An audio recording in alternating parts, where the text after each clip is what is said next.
সোনাটা এখন বাবাকে খুঁজছে। বাবা তো এখন কাজে গেছে, তো বাবা কাজ করবে, তো যাবে, তো আমার সোনার কাছে আসবে। সোনাটা কিছুতেই কথা শুনছে না, বাবার জন্যে বউ বউ করে যাচ্ছে।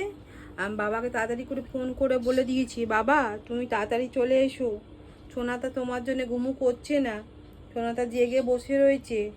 বাবা আসবে, ওর জন্যে চিংড়ি মাছ আনবে, চিংড়ি মাছ কালকে বাজার দিয়ে, ও চিংড়ি মাছ খেতে ভালোবাসে।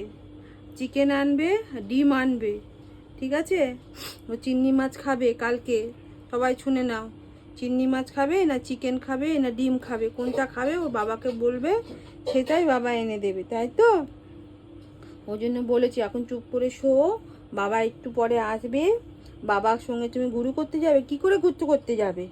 বাবা তো গাড়ি নিয়ে চলে গেছে। বাবা গাড়ি নিয়ে আসুক তবেই তো, সোনাটা বুঝতেই পারছে না। বাবা পিক পিক গাড়ি নিয়ে যায় তো, তখন তো তুমি উঠতে বসে পড়ো তো, সকালবেলাতে বাবা যখন যায় পিক পিক পিক পিক করে গাড়ি নিয়ে যায় তো। ও উঠে যায়। ও উঠে যায়, ও তো বাবার আসল মেয়ে, তুমি তো নকল মেয়ে।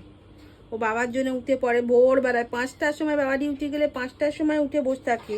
বাবাকে রাত বাইরে গিয়ে টাটা করে তবে শোনো, একে শান্ত করার একটাই উপায় হচ্ছে, একে এ বদমাইশি যখনই করে তো না, কিন্তু একটু একটু করলে ওকে বাবার গল্প বললেই ও চুপ করে শোনে। শোনো, এমনিতেও প্রত্যেকদিন রাতে ঘুমোবার আগে একে গল্প শোনাতে হবে। ওকে গল্প শোনাতে হবে, that to in mamma school.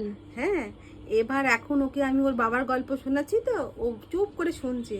হ্যাঁ বাবা তুমি তাড়াতাড়ি আসছো তো, তাড়াতাড়ি চলে এসো, সোনামণি ঘুমোচ্ছে না, তোমার জন্য অপেক্ষা করছে, ঠিক আছে? তোমার তো এটা আসল মেয়ে তো, তোমাকে তো ভালোবাসে। দেখো বাবা এক্ষুনি চলে আসবে, বাবা বলছে যে আমি আসছি। হ্যাঁ, এই যে আমার সোনাটাকে আদর করবো, রানী বেটি গুড়িয়া বেটি করে আদর করবে তো বাবা। নিঃশ্বাস ফেলছে। বাবা আসলে বাবার গাড়ির হর্ন পেলেই আমরা দৌড়ে দৌড়ে যাব, ঠিক আছে? বাবার কাছে গাড়িতে চাপতে যাব তো। হ্যাঁ, বাবা কথা শুনলে সব মন শান্তি হয়ে যায়, চুপ করে বাবা কথা শোনো। হ্যাঁ, বাবা পিক পিক পিক পিক করলেই ব্যাস, তখন আর ঘরে থাকবে না, বাবা কাছে যাবার জন্য লাফাবে।